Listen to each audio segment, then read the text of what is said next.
좋아요 눌러주시고 오늘의 사연 시작하겠습니다. 안녕하세요. 저는 30이고 3살 터울 두 아이 엄마예요. 첫 아이는 딸이고 둘째는 아들입니다. 둘째를 출산한 지 얼마 안 되었습니다. 그리고 우리 친정은 외할머니도 엄마도 결혼을 일찍 하셨어요. 그래서 외할머니가 몹시 정정하십니다. 이번에 어떤 사건으로 인해 시댁과 친정이 싸우게 되었는데 시댁에서는 친정이 예의가 없다는 입장입니다. 진짜 친정이 예의가 없었는지 여쭈고 싶어서요. 제가 결혼하자마자 임신을 했어요. 임신하고 나서 입덧도 심하고 조한기도 있고 여러 가지 이슈들이 참 많았습니다. 오죽하면 막달까지 입덧을 했네요.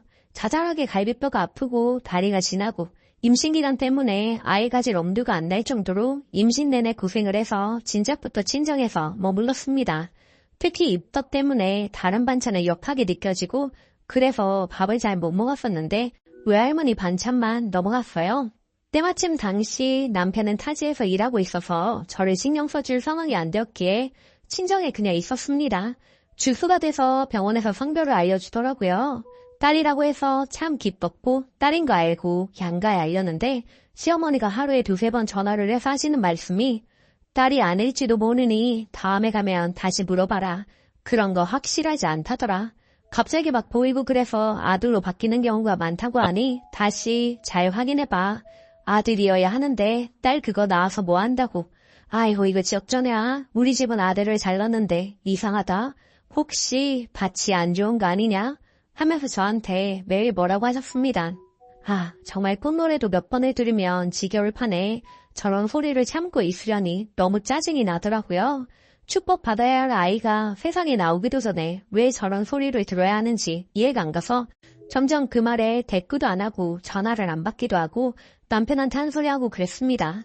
전화를 받을 때 엄마도 저도 네 하고 받아요. 목소리도 비슷하고요. 어느 날 제가 잔다고 전화를 안 받았는데 계속해서 전화가 울려대니 엄마가 제 전화 대신 받고 네 하니까 시어머니가 누군지 확인도 안 하고 저 소리를 친정 엄마께 떠들어 대셨습니다.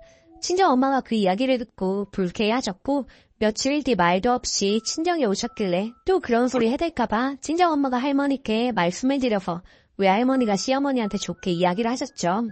임신한 애한테 너무 하신 것 같네요. 요새 세상에 아들, 딸 구분을 합니까? 오히려 딸이 더 귀한 세대인데 태교할 수 있게 스트레스 주지 마시고 예뻐해 주세요. 하늘이 주신 귀한 손녀인데 점잖게 말씀을 하셨는데 시어머님 대답이 아이고 당연히 아들을 딱 안겨준다고 생각했는데 딸이라니 너무 뜬금없네요. 저희 집의 첫애가 딸이라니 가당키나 합니까? 아들만 가져봐요. 태교하게 해주죠. 아들만 낳으면 백일상 돌상 차려주고 몸조리도 해줄 겁니다. 그런데 딸이니 그쪽 집에서 몸조리 해주는 게 좋을 것 같네요. 밖에서 듣고 있다가 깜짝 놀랐네요. 내용도 내용인데 호칭을 어떻게 저렇게 쓸 수 있나요? 사돈 어른이 아니라 할머니께 그쪽 집이라고 하다니요. 아주 막말 행진을 하셨고 그때 제가 못 참고 이혼하자고 했습니다. 우리 집 무시하는 시댁 더 이상 가만히 두고 볼 수는 없다고 할머니한테까지 막대하는 모습에 이혼이라는 단어가 절로 나왔고요. 그때 남편이 본가에 가서 시어머니랑 대판 싸우고 저희 집에 와서 빌어서 결국에는 엄마가 참자하시고 넘어가시는 바람에 참았습니다. 그리고 시간이 흘렀고 둘째를 가지고 전 또 친정에 왔는데 아들이라고 하니 매일 전화하셔서 몸은 괜찮으냐, 먹고 싶은 거 없느냐 난리 떨어대는 거에 덫을 떨었습니다. 첫째한테는 기집애라는 둥 호칭도 듣기 싫게 하시면서 아들이라는 소리에 벌써부터 들뜬 모습을 보니 정말 싫었어요. 그리고 출산하고 양가 어른들이 백일상 집에서 해먹자 이야기가 나왔는데 지방에 계신 시어머니가 전날 올라오셨습니다. 그리고 친정 어르신들도 잔을 수북하게 봐서 나타나시고는 외할머니가 아들을 낳았으니 백일상 차려주셔라 하셨어요. 시어머니가 어버버 하는 사이에 아 맞다. 지난번에 사돈이 차려주신다고 한 거 똑바로 기억하고 있어요. 우리 딸이 아들을 낳아서 사돈 어른 음식을 다 먹어보겠네요. 음식 솜씨 기대할게요 하고 세게를 박아버리니까 시어머니가 오기가 나셨는지 퉁퉁거리시며 진짜 음식을 하시더라고요. 제가 도우려고 하니 엄마가 말리시면서 방에 들어가라고 해서 외할머니랑 엄마가 애 봐주시고 전 진짜 쉬었습니다. 음식을 얼추 해서 정리하고 저녁을 시켜 먹자고 하고 이야기를 하고 있는데 엄마가 여행 이야기를 꺼내셨어요. 땡서방 6월에 해외여행을 가려고 하니까 둘째를 자네가 사돈 어른이랑 같이 보고 있게. 우리 딸 애 낳느라 고생했는데 심지어 아들 아닌가. 가서 마사지 받고 쉬게 할 거야. 첫째는 데려갈 테니 둘째 좀 봐줘. 사돈 어른 혼자 그렇게 원하셨으니 원 없이 보세요. 진짜 기쁘시겠네요. 그렇게 원하시던 손자가 생겼으니. 이런 말을 엄마가 웃으면서 쏟아붓고 외할머니가 맞장구를 치니까 말대꾸도 못하고 시어머니는 얼굴을 불그락 푸르락 하시더군요. 남편이 아이고 장모님, 아기랑 저랑 저희 엄마가 보기는 힘들어요. 제가 애 보는 거 서툴어서 아무 도움이 안 되고요. 그랬더니 친정 엄마가 고추 달린 것들은 쓸모가 없어. 애 낳지도 못하면 보기라도 잘 봐야지. 그랬더니 시어머니가 폭발을 해서 집에 가셨고 친정 엄마랑 외할머니는 신랑 앞에서 10년 묵은 채증이 넘어가는 표정인데 말만 미안하다고 하고 가셨습니다. 저 힘들다고 첫째 데리고요. 그리고 남편이랑 대판 싸우고 한숨도 못 잤습니다. 친정 어르신들 사과하시게 하라는데 싫다고 했고 어머니께서 나한테 하신 말들에 비하면 세 발의 피라고 하니 본인이 시어머니 풀어주기 힘들다고 괴롭힘 당한다고 오만 짜증을 내고 나갔습니다. 전 어른이어도 예의가 없으면 상조 안 한다이고 남편은 그래도 내 엄마니까 기본적인 것만 해라 하네요. 남편은 이번 사건이 친정에서 예의 없었으니 상조 안 하면 되냐고 하는데 그렇게 하고 싶으면 차라리 그렇게 하라고 했습니다. 제 친정이 정말 예의 없는 거면 말씀 부탁드려요. 후기. 위의 내용만 봐도 시어머님이 보통이 아니라는 거 잘 아실 것 같은데 시댁에서도 정말 가족들이 아무도 못 말려요. 신랑이 속상하게 하며 아주버님 신우까지 들뽑고 짐 싸서 집에 들어놓는 경우가 많았네요. 그냥 현관 앞에 앉아있거나 회사로 찾아오기도 하고 시금을 전폐하고 협박처럼 아무것도 안 드신대요. 그래서 신랑이 넌덜머리를 내든 거예요. 첫 아이 때 복직을 했는데 교통사고가 크게 나서 재활까지 1년 가까이 고생했어요. 그때 시어머니랑 다시 만나고 가끔 연락하기 시작을 했습니다. 안 그래도 몸이 안 좋은데 둘째를 낳으면서 심한 난산에 수혈까지 받았고 그 뒤로 기운이 없습니다. 저지저절로 말라붙었고 몸도 가누기 힘들고 하니 옆동에 엄마랑 할머니 사시니까 내 새끼 짠하다고 봐주세요. 저 하나 때문에 친정 어르신들 고생하시는 거 잘 압니다. 너무 죄송하고 속상하고 신경 쓰이게 해드려서 죄송할 뿐이고요. 이번 일로 저는 이제 시댁에 안 가기로 했습니다. 시어머니의 자잘한 언행들 때문에 늘 저는 시어머니가 무례하다고 느꼈고 선을 넘으실 때도 남편과 싸우기만 하고 넘겼는데 그것보다 저희 친정에서 했던 말들이 무례하다고 느끼지는 않거든요. 그래서 친정에서 시댁에 사과하는 일은 있을 수 없다고 생각을 합니다. 남편한테 말을 했고 사과할 수는 없으니 받아들일 수 없으면 차라리 헤어지자고 했습니다. 그동안 시댁에서 당한 수모 너무 힘들었다고 이걸로 부족하다고요. 그리고 저는 시댁에 연을 끊을 거니 각자 효도하자고 했습니다. 사실 남편도 알 거예요. 저희 친정에서 저를 위해서 얼마나 희생하시고 아이도 자주 봐주시고 늘 반찬도 해주시고 그렇기 때문에 말이 안 된다고 자기는 계속 장모님과 할머님 보고 싶다고 하네요. 그 뒤로 시어머니가 저한테 전화를 100통도 넘게 했지만 절대 받지 않았고 남편이가 한 며느리 없다고 생각하라고 말한 후에야 전화를 안 하시더라고요. 사실 아이들도 보내기 싫은데 그래도 훈주들이니 남편과 가끔 다녀오라고는 했습니다. 하지만 차별하는 발언이나 애들 앞에서 제 욕을 하면 가차없이 아이들도 안 보내려고요. 사실 저는 이번에 좀 속이 시원했거든요. 그렇게 시어머니 당황하는 모습은 처음이었어요. 정말 친정이 최고인 것 같습니다. 이야기 들어주셔서 감사합니다. 댓글.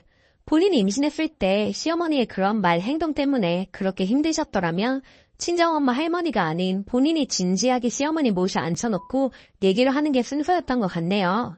이런 부분 때문에 제가 많이 힘들었다. 어머니 마음도 이해는 가지만 앞으로 이런 부분은 조심해 주셨으면 좋겠다. 이렇게요.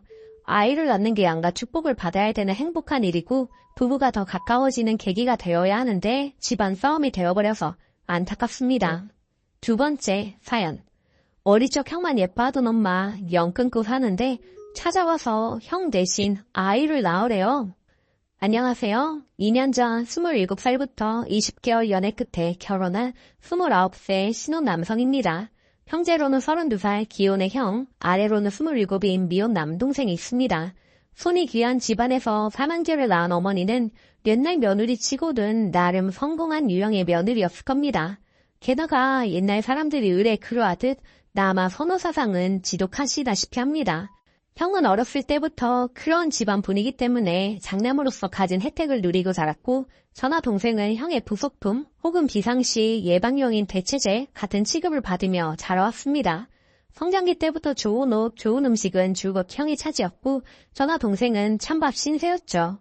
어릴 때 기억으로 가장 어머니에게 서러웠던 건 음식에 관한 것이었습니다. 밥을 먹을 때 고기 반찬, 달걀 요리는 형의 밥그릇 앞에 항상 놓였고 저나 동생이 소세지라도 하나 먹으려고 치면 어머니가 형님 식사 안 끝났는데 어딜 손대느냐 하시며 나무라기도 했습니다. 공부도 마찬가지였습니다. 솔직히 공부머리는 없던 형은 늘 전교의 하위권에 머물렀고 이를 어떻게든 해결해 보려던 어머니는 다달이 수십만 원에 달하는 가외와 학원으로 형의 교육비에만 한 달에 100만 원에 가까운 돈을 쓰기도 했지만 결국 첫 수능에서 평균 5에서 6등급 정도를 받고 어머니로부터 남자가 한 번에 포기하면 못 쓴다. 내가 어떻게든 지원하겠다. 며 서울로 상경을 해서 공부하기를 권했죠. 처음에 형은 순순히 가는 듯 했으나 그곳에서 공부는커녕 재수학원을 빼먹기 일쑤였고 매일 술집이며 PC방에 들락거리다가 결국 재수를 포기하려고 했지만 어머니가 뜯어말려 겨우겨우 재수를 치고 3, 4등급 정도를 받아 지방의 중위권 대학을 졸업했습니다. 형이 입대했을 때도 유별이 났어요. 휴가만 나왔다고 하면 웬 잔치집이 되곤 했으니까요. 저희 경우 뚝질나진 않지만 그래도 수능을 잘 봐서 서울의 유명 대학에 진학해 지금은 외국어 관련해서 통번역 일을 하고 있고 형제 중엔 가장 수입이 좋습니다. 동생은 유독 수학을 잘하는 애라서 제가 처음엔 Y대 의대나 K대 의대라도 지원해보라 꼭 끝까지 지원하겠다고 했지만 녀석이 말수가 원체 적고 숙내를 몰라서 있었더니 결국에 S대 수학과에 합격해서 당일에서야 통보해 주더라고요. 지금은 취업 준비하며 수학 가외를 하고 있습니다. 사실 형을 제외하고 저와 동생은 대학 가는데 우여곡절이 많았어요. 형은 그 비싼 가외와 재수하면서 드는 돈 아르바이트 한 번 안 했습니다. 어머니가 공부에 방해된다고 극구 반대하셨어요. 어머니가 아버지 유산에 처분한 돈으로 적극 지원을 했지만 저와 동생은 처음에 서울에 고시원에 들어가 있도는커녕 등록금 한 번 내주신 적이 없으셨어요. 형도 지방대에 겨우 합격해서 다니는데 동생들이 형 기운 죽인다고 더 좋은 대학 가는 걸 탐탁치 않게 여기셨거든요. 저는 수능 치자마자 거제도에 있는 조선소에서 가진 고생과 위험한 일을 해서 어찌어찌 첫 등록금을 맞춰내고 이마저도 팀장에게 사정을 말하여 가부를 받았네요. 어머니께 말도 없이 새벽에 도망치듯 서울의 상경에서 같은 고등학교 동창회 원룸에 얹혀 살면서 근근히 아르바이트와 장학금, 학자금 대출을 받아가며 졸업을 했고 동생은 어머니의 무시에 지쳐서 수능을 치자마자 상경을 해서 제가 고시원을 얻어서 재우고 첫 등록금의 절반을 제가 보태줘서 겨우 입금 기한을 지킬 수가 있었습니다. 저는 군인 때 휴가 나와서 집에 딱 한 번 가봤어요. 형이 휴가 나왔을 땐 잔치집 분위기더니 제가 휴가 갔을 땐 반대로 초상집 분위기더라고요. 밥을 차려주긴커녕 지형 뒤통수 친 배신자놈 취급하길래 그 자리에서 발 돌려서 서울의 대학 동기 집에서 휴가를 보냈고 저 전역하고 동생은 아예 집에 가보지도 않고 제가 사는 원룸에서 휴가를 보내면서 봉사자 막노동을 하다가 복귀하곤 했습니다. 5박 6일 휴가가 나오면 2일은 친구를 만나 놀고 3일은 막노동을 하는 식으로 말이죠. 형은 물론이고 어머니도 연은 끊고 살았습니다. 대학 생활을 이어가며 생활비 벌기도 빠듯해 남들 다 하는 연애도 못 해보고 물론 185의 키와 보통 이상의 외모 덕분에 중간마다 대시는 많았습니다. 취직하고 나서야 첫 연애를 했고 그 사람과 지금은 결혼을 했습니다. 결혼도 사실 빨리 하게 된 이유가 생각지 못한 임신 때문이고 지금은 만삭의 배를 어루만지고 있는 아내가 옆에서 매일 행복한 괴롭힘을 가하고 있습니다.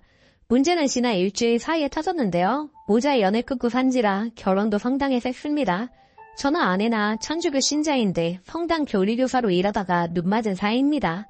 게다가 아내는 어릴 때부터 고아로 천주교 아동 보호시설에서 자라 양가 부모가 안 계셔서 성당에서 검소하게 올렸습니다. 부모님 대신 저희는 평소 존경하던 신부님, 수녀님, 대부님을 모시고 혼인성사를 치렀죠. 지난주에 갑자기 연 끊고 지내던 형이 제 페이스북에서 아내와 찍은 사진들을 보고 결혼할 사실을 알고 어머니가 대노했다며 연락이 왔습니다. 처음엔 어차피 없는 아들 아니냐며 그냥 없는 셈 치고 여태 해왔던 것처럼 살자고 했더니 부모 없이 올리는 혼인이 어디 있느냐며 그런 결혼 인정 못한다며 아내에 대해 집안이며 학벌이며 묻길래 몰라도 된다며 단호하게 잘랐더니 아내의 페이스북을 뒤져 고아인 것부터 만삭이 다 됐다는 사실까지 다 알게 돼서는 새벽부터 전화해서 난리가 났습니다. 그래도 어머니는 며느리 얼굴은 대면해봐야 하지 않겠느냐며 부산으로 내려오라고 하길래 만삭의 산모가 함부로 어딜 가냐고 나도 지금 일이 많아 휴가는 어렵다고 했습니다. 핑계가 아니라 진짜이기도 했고요. 통역일의 특성상 남들 휴가철이 저에게 성수기거든요. 아무튼 서울로 직접 찾아오겠다는 겁니다. 와도 안 만날 거고 만날 시간도 없다고 했더니 그날 저녁에 시외버스를 타고 어머니 혼자 터미널에 도착했다고 데리러 가라는 형의 말을 듣고 좋게 돌려보내려고 아내에게 말도 안 하고 만났습니다. 만나자마자 대토하는 말이 몇 년 만에 만난 어머니 밥 한 끼 안 사주는 새끼라며 하길래 밉지만 멀리 오느라 밥도 못 먹었을 것 같아 밥이라도 먹여 보내려고 근처 식당에서 밥을 먹던 중 어머니가 오늘 뛰었습니다. 뱃속에 애는 아들이냐? 부터 묻길래 피가 거꾸로 솟는 것을 참고 본래 그런 사람이니 생각하고 애써 참고 모른다고 했습니다. 그러더니 몇 년 새에 형에 대해 말하더군요. 너 없을 때 형도 장가를 간 건 아냐? 하길래 고향 친구에게 들었다고 했더니 아니 글쎄 며칠 전에 네 형수가 도망을 갔다는 겁니다. 어림짐작컨대 시집살이를 보통으로 시킨 게 아닌 듯합니다. 귀한 장남 능력도 없는데 기 안 죽이려고 애써 큰돈 들여 장가 보내고 여자 집에는 무리한 혼수며 예단이며부터 틀어진 결혼을 억지로 시킨 이야기도 들었고 아들에 집착하는 시어머니 등살 못 이겼을 거라고 말이죠. 근데 여기서 더 충격은 금쪽같이 아끼는 첫째 아들이 씨 없는 수박이라는 겁니다. 무정자증으로 불임이었던 거죠. 2년 전부터 아들 노래로 불렀는데 애가 안 들어서 시험관이라도 하려고 정자 채취를 하려는데 그때 알게 된 거죠. 그래서 이게 다 여자가 잘못 들어와서 귀한 내 아들이 절이 된 거다고 해서 며느리가 학을 띄고 도망을 친 거겠죠. 그래서 제가 근데 그거하고 저 찾아오신 건 무슨 상황인데요? 하고 반문을 하니 저더러 뱃속에 애가 만약 아들이면 형네 애로 입양을 시키고 호적을 그려 올리라는 겁니다. 참 처음엔 기도 안 차서 할 말이 이렇습니다. 저는 그 자리에서 일어나서 표 예약을 해서 그대로 돌아가시라고 던져주고 집으로 와서 아내에게 말도 못하고 있습니다. 정말 혹시나 하고 그래도 일말의 기대감으로 엄마를 만났던 제가 너무 바보 같아 술 한 잔 기울이는데 이상하게 눈물이 나네요. 슬픈 마음은 아닌 것 같은데 내일 번호나 바꾸려고요. 다 잊고 상종 안 하고 살려고 합니다. 아내까지 이 상황이 끌어들여서 괴로워하며 살지 않게 하려면 제 가정부터 잘 지켜야 하니까요. 오늘만 이렇게 술을 마시고 내일은 다 잊겠습니다. 제 하소연을 들어주셔서 감사합니다. 그나마 있던 일말의 연결고리까지 끊게 만든 제가 부모의 연을 너무 쉽게 끊었나요? 저는 더 이상 못 견딜 것 같습니다. 이렇게 글로써 제 심정을 표현하니 마음이 조금은 후련하네요. 끝까지 읽고 응원해주신 여러분들 감사드립니다. 댓글: 저 정도 학대받고 자랐으면 아예 상종 안 하는 쪽으로 하세요. 번호도 바꾸고 알려주지 말고 아예 말조차도 썩지 마세요.